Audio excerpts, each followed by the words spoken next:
So next up, we're gonna keep on talking about corporate editors, and we'll have Alex from Carleton University in Toronto, Canada, sorry, with his colleagues from Carleton and University of Toronto, and they ran a survey of corporate editors, trying to understand better who they are, what they do, why they do what they do.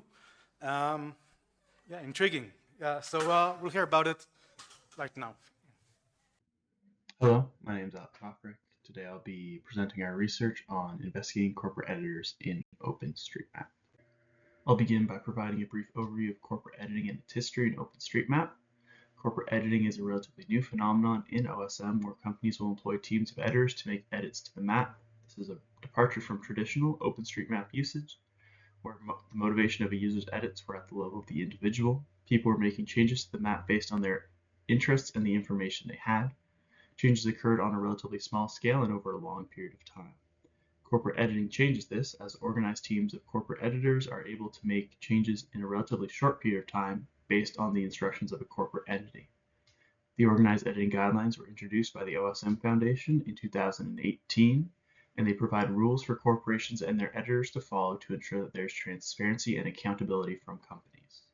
Corporate editing continues to grow as more corporate editors are hired and more editing accounts are created, and more edits are done by these users. Previous research has focused on the impacts of corporate editing in OpenStreetMap. In 2019, Anderson, Sakar, and Palin released a paper that tracked the growth of corporate editing in OpenStreetMap and looked at the geographic footprint of different corporations that edit using OSM. Veselovsky et al.'s 2021 paper tracked patterns of corporate editing, looking at what they called signals, which enabled them to identify 500 corporate editing accounts in OpenStreetMap.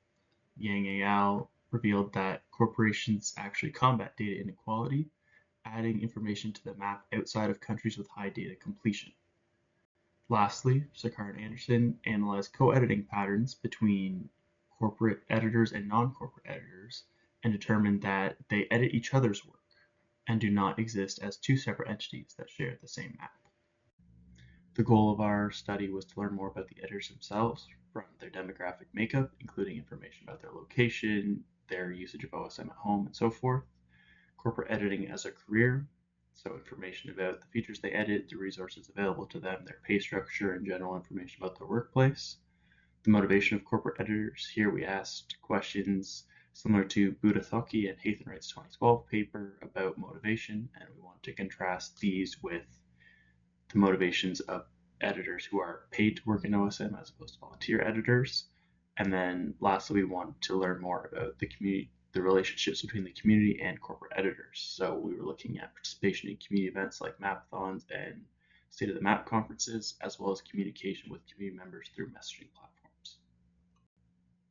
To do this, we distributed an anonymous 28-question mixed method survey to editors. To do this, we would reach out to any manager or outreach email listed on the relevant OSMwiki page, informing them that we were conducting the survey and asking them to distribute internally, and to inform them that we would be distributing the survey directly to their editors unless they informed us that they would not be allowing their workers to be participants in the survey. If we did not receive that negative response, then it was sent to every corporate editor listed on the OSMwiki through direct messaging on OSM. From the general results, we were able to create a profile of a typical corporate editor using the mode of each question. So this editor works full-time with their employer for 12 months, spending 8 hours a day mapping in OpenStreetMap at their first paid OSM job, where they are paid an hourly wage. They have weekly meetings with their coworkers to discuss projects. They edit all over the world. They use JOSM for most of their editing, trace satellite imagery, correct the shape of geometric objects, validate existing features, and correct attributes associated with features. If they require assistance, they consult with coworkers through internal channels, consult the OSMwiki, or discuss the challenge with the coworker. The editor lives in North America, did not map in OSM before their employment, but now they contribute to the map once a week on their own time. They often participate in mapping parties, but otherwise rarely participate in other community events or communicate with members of the community. They find their work engaging, find it important to contribute to an open project to improve global and local data, and would like to continue to work in projects involving OSM. They enjoy working with their coworkers, they want to continue a career in mapping, and feel that they are learning valuable skills at their job. Unfortunately, the response rate to the survey was very low at 2.2% due to corporations making their workers unavailable as participants. Because of this, we must emphasize that these results are not representative of the corporate editor population, but they do provide some insight into the world of corporate editing. Multiple analyses were completed to account for the lack of responses. The first form of analysis was the creation of 4 non-exclusive groups based on previous literature. These groups were compared to the population using t-tests, and intergroup comparison was done using ANOVA. The 4 groups created were the hourly group, made up of editors that were paid an hourly wage, the annual group, made up of corporate editors paid an annual salary, the veterans, who mapped in OSM before they were hired to do so as an editor, and the locals, who reside in the same region that they edit on the map for work. The first group, the hourly corporate editors, was the largest, with 20 total participants. Previous research has shown that stability is the most influential factor in job contentment, and an hourly wage was the most precarious of the options provided to respondents. Hourly corporate editors were found to communicate with other OSM users through chat channels like Telegram much less frequently.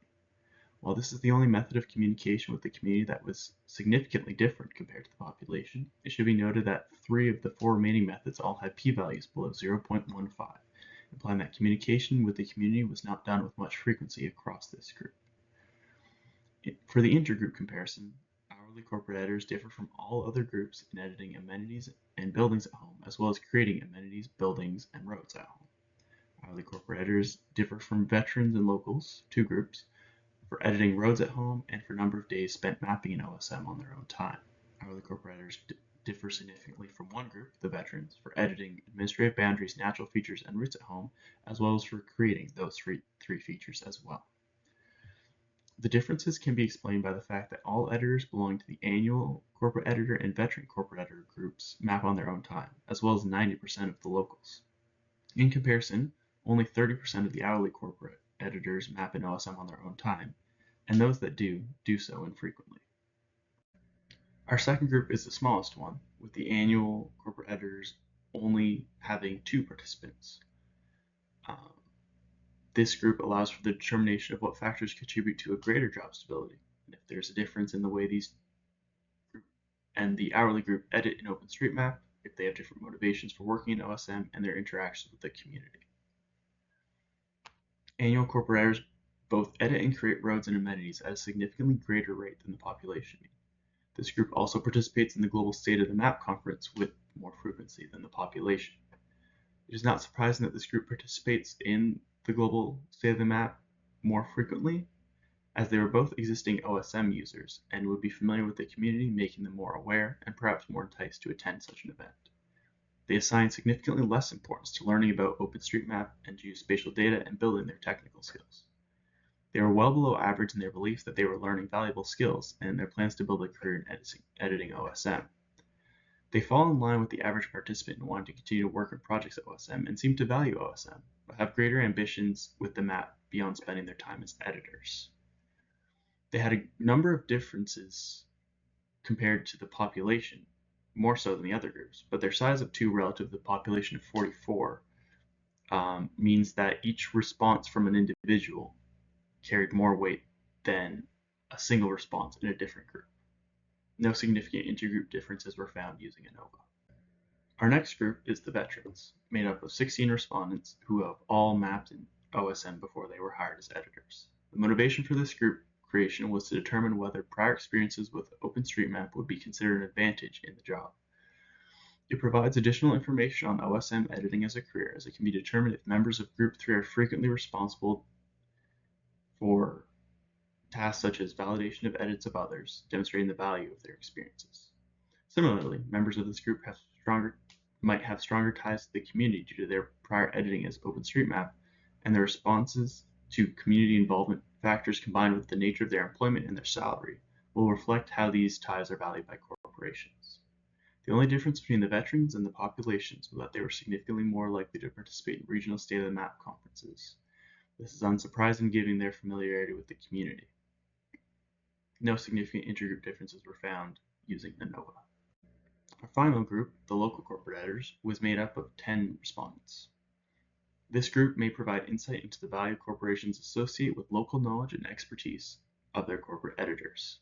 This also helps in determining if editors who work on a more local scale are more likely to be involved with the OSM community, as they are more strongly embedded in the local community than those who edit areas from a great distance. These editors reside in a variety of locations, with 4 residing in Tanzania, 3 editors living in Europe, 2 in North America, and the last in Central America. These editors make considerably less edits to natural features at work, and there is a very strong sentiment of wanting to work on projects involving OSM when compared to the population. The lower frequency of natural feature editing at work by the locals may be due to sufficient data already existing within OpenStreetMap in these regions, or a lack of prioritization of these features from corporations who employ the editors. Wishing to continue working in OpenStreetMap could be explained by the fact that 60% of this group considered improving local data to be very important. The one intergroup difference found between the locals was with the hourly corporate editors, and the hourly corporate editors edit significantly more administrative boundaries for work than the locals. This is likely due to the fact that the locals edit on a smaller region, whereas 68% of the hourly corporate editors do so on a global scale. The second analysis was the creation of a non-exclusive typology. 4 pairs of types were created based on responses to survey matrix questions. Each of the matrices was composed of several prompts which measured responses on a scale from 1 to 5. These matrices posed questions regarding features edited at work, mapping techniques used, community engagement and involvement, and job satisfaction. From each of these matrix questions, a cumulative score was calculated to summarize the information for analysis. The mean and standard deviation of each cumulative score was taken, and editors that were greater than 1 standard deviation above or below the mean were sorted into types.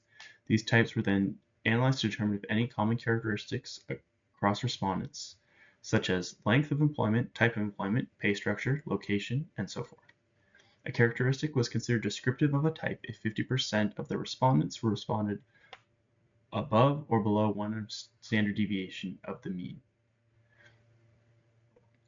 These scores also served as a signal for specialization, as a high score would show both high frequency and high variety, but the low scores could be indicative of a variety and low frequency, or specialization, where corporate editors would edit a certain feature or use a particular mapping technique very often and never use alternatives. To determine this, each low score had to be checked for specialization, and in every case, low scores were due to low frequency with variation and not due to specialization. The first pair of types we see are the heavy and light editors. Heavy editors edit a variety of features at work very frequently, while light editors edit a variety of features at work very infrequently. The features that these respondents were asked about were the editing of administrative boundaries, amenities, building footprints, roads, natural features, and routes. Both of these types contain 6 editors. The notable discovery from this was that light editors have greater job security, as they are paid mostly monthly compared to the predominantly hourly wages of heavy editors.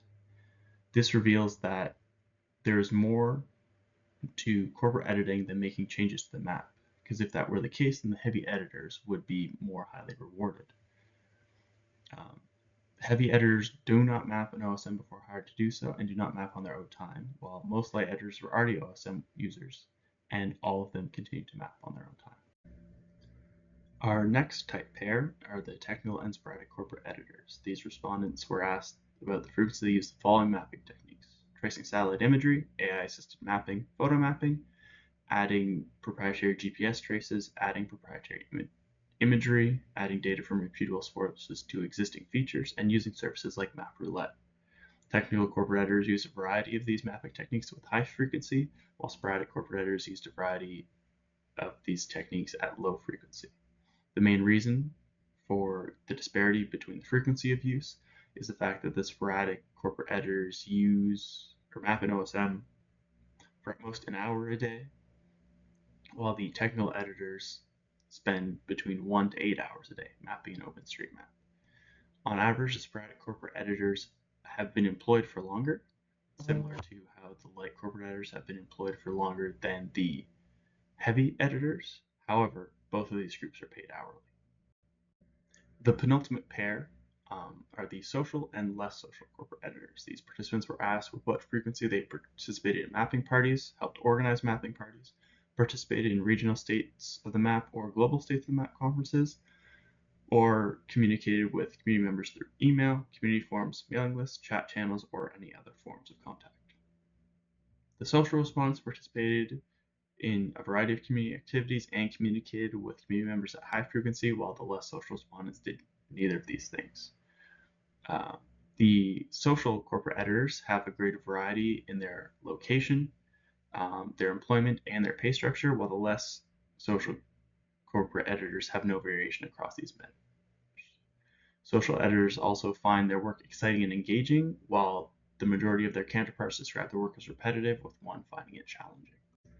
Our final pair are the happy and the dissatisfied corporate editors. These corporate editors were asked how much they agreed with prompts about their intention to continue working in OpenStreetMap, continue mapping, whether they were learning valuable skills, if they got along with their coworkers, and whether they see their job as a career, and if they feel like they are an active member of the OpenStreetMap community. Happy corporate editors strongly agreed with a variety of prompts about their workplace and their place in OSM, while dissatisfied corporate editors either disagreed or were apathetic. Happy corporate editors have been employed for longer on average. Most mapped in OSM before the working as an editor, and now all map on their own time. No dissatisfied corporate editors map before they're hiring, and most do not map in OSM on their own time. One of the interesting findings from this study was that there was a significant overlap between community involvement and job satisfaction. 80% of social corporate editors were also happy editors, and less social editors made up half of the dissatisfied type. Social and happy editors have greater demographic variety than their reciprocal pairs. Social and happy corporate editors have an even split of employment styles with a mix of full-time, part-time, and freelance workers. They live in 4 different regions around the world and edit on a national or regional scale as opposed to a global one. They all mapped in OpenStreetMap before their hiring and continue to map on their own time. They find their work to be exciting or engaging. In comparison, less social and dissatisfied editors are fairly homogeneous. They all work full-time, they're all paid hourly, they don't map in OSM before they're hired to do so, nor do they map on their own time now, and they all live in North America. Most map on a global scale and consider their job to be repetitive.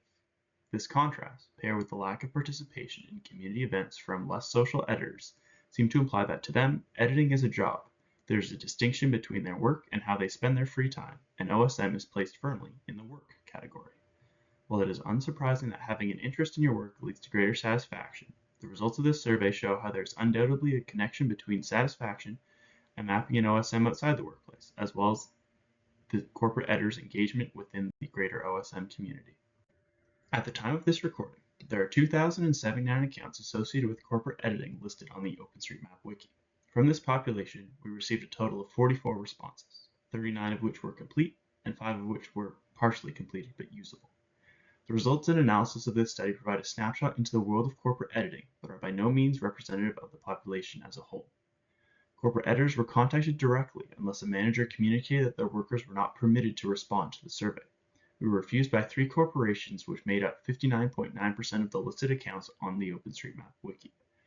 This presented not only a significant obstacle in data collection, but raises questions about the autonomy of corporate editors, as workers were not provided the opportunity to choose to respond to an anonymous survey. At one company, all direct messages sent to their corporate editing accounts on OpenStreetMap were redirected to the inbox of their manager, which presents itself as another point of interest regarding the autonomy of these workers. This study may not provide a faithful representation of corporate editors, but it presents the beginning of a new discussion surrounding corporate editing in OpenStreetMap. Thank you for your time and attention. We're live.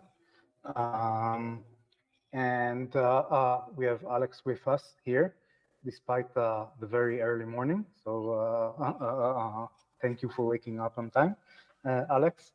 And I see also Dipto joined us, so maybe we'll hear from him as well. So thank you for a very interesting talk. I see questions questions are starting to come via Vaniless.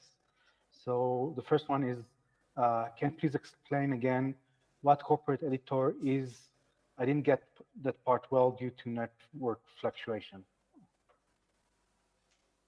Okay, and thank you, Yair, for hosting this event. It's our pleasure to be here. Corporate editor, probably the simplest explanation is OSM user who is employed by a corporation and paid to make edits to the map. And so they are paid by the corporation to make particular edits. And that is notable because typically OSM is a volunteer generated information platform where people are choosing to put things on the map and just kind of following their own will, where in this situation, someone's motivations are significantly different, and also the quantity of the users who form a corporate mapping team can make faster and larger scale changes than an individual mapper. Thank you for that. I don't see any other question on valueless at the moment. Can we get questions from the crowd in the room? I'm not sure. I guess not. But I'll ask something in the meanwhile. So the previous talk was quantitative analysis of contributions. I don't know if you managed to catch that. And although it's very hard to generalize from the number of responses you got, what would you recommend, or how your results do you think can reach quantitative analysis of corporate editings? What kind of insights can be translated into like this kind of research or analysis approaches? That's a good question. I'd say it's difficult the way we set up the survey, and with our initial tests, we actually had multiple drafts of the survey sent out, and it was difficult to get empirical measurements for a lot of our questions. And so, for example, when we asked questions, especially with the types, we'd ask about, features edited, mapping techniques used, and so forth. We felt that using self-reported measures of frequency was better for asking questions to such a large group. I think when you're asking questions to a group of over 2,000 people, it's difficult to have everyone, and because we didn't know much about the corporate editors themselves, if two companies were very different in their practices or what they were doing and what their workers were doing, then if we set up a very quantitative scale or measures for things, then there was a risk of missing either the extreme end where people were doing things more than we expected or people were doing things less. Hopefully, there's some replicability with our study and someone can kind of dial in where the sweet spot of corporate editing is and get some better quantitative measures. But our aim was to kind of get the ball rolling, but we understood that we wouldn't quite be able to do everything we wanted all in one go. Okay, thanks for that. So we have one quick question from the audience in the room. Are the unhappy CEs all from the same company? Unfortunately, that was one question we couldn't answer due to the fact that it was an anonymous survey and we didn't have a question related to the corporation that each individual respondent worked for. We had asked corporations if they would be comfortable with that question being included, and we received a pretty resounding no on that. So it was one of the questions we had in our earlier drafts that was dropped for the final version of the survey. So unfortunately, we just don't know. Thanks. So two questions from Vaniless. we'll do them for free. But let's start with those two. So thanks for a very valuable and important study. Can you share the survey forms you used to collect the data? And if possible, the methods used to run the thematic analysis of the responses? So the survey form, or at least the list of questions, is available on a GitHub repository that I think is included as part of our paper itself, but I'll see if I can get that on our pre-talks link as well. I'm not sure if it's currently on our page, but if not, I'll upload it there soon. And with the thematic analysis, that's also detailed further in the GitHub as well as in the full paper. It just didn't quite have the room for it in the presentation. Next question. Thank you for your talk. Would you consider corporate editors as some sort of gig economy workers, respectively those working in content moderating on large social media platforms? Yeah, so that was something we were looking for in our questions. So when we talked about pay structure and then employment styles, we had full-time, part-time, freelance, contract, and day-to-day workers. In our pay structure, we also had annual, monthly, hourly wage, and then we also had people who were paid by the edit. Those were all the options that were provided. And we had no people who said they were day-to-day workers, and we had no respondents who said they were paid by the edit, which implies that there is not people working in the gig economy for corporate editing. However, we had a response rate of 2.2%, so that's certainly not a no for the global scale of corporate editing, but for the responses we got, it indicates that there is none. Yeah, so we're pretty much out of time, but I think I'll just do one last question. Well, one is a comment, so I'll just say it and then I'll move to the question.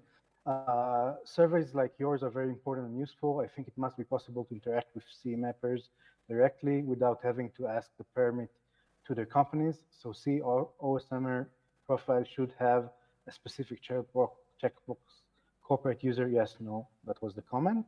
And a question from different participant, do you think circulating the survey on mailing lists containing both corporate mappers and voluntary mappers would be more fruitful?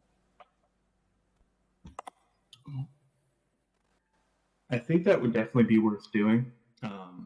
Our hope was that in contacting the users directly through their OSM account, that when they logged in, they'd have a notification, and hopefully that would spur some responses. I think the mailing lists would be a good idea just for any of those that slip through the cracks. Looking at the organized editing lists for every corporation, there's not insignificant amount of turnover where new accounts pop up and old accounts get moved to previous mapping team members fairly quickly, depending on how long people are working there. So adding to the mailing list would be good because it would kind of exist there in posterity and could potentially catch people who were previously or who were not listed at the time of distribution. I think Dipto wants to join in on the conversation, so I'll go ahead, Dipto, and with that we'll finish. So before very short. Thank you. This is pertaining to the comment about reaching out to the editors directly. We did try that. Unfortunately, for some of the corporations, all the emails lead to one single inbox, and we got a response from one of the managers saying that they have gotten thousands of emails from us. So it doesn't mean just because you put it in the chat, it's going to one person's inbox. It can be just the manager who gets the email.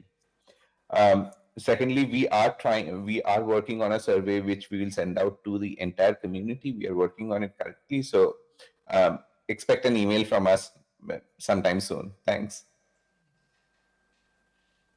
you. And everyone enjoy your lunch. Oh, good morning, Victor and Alex. Bye. Thank you.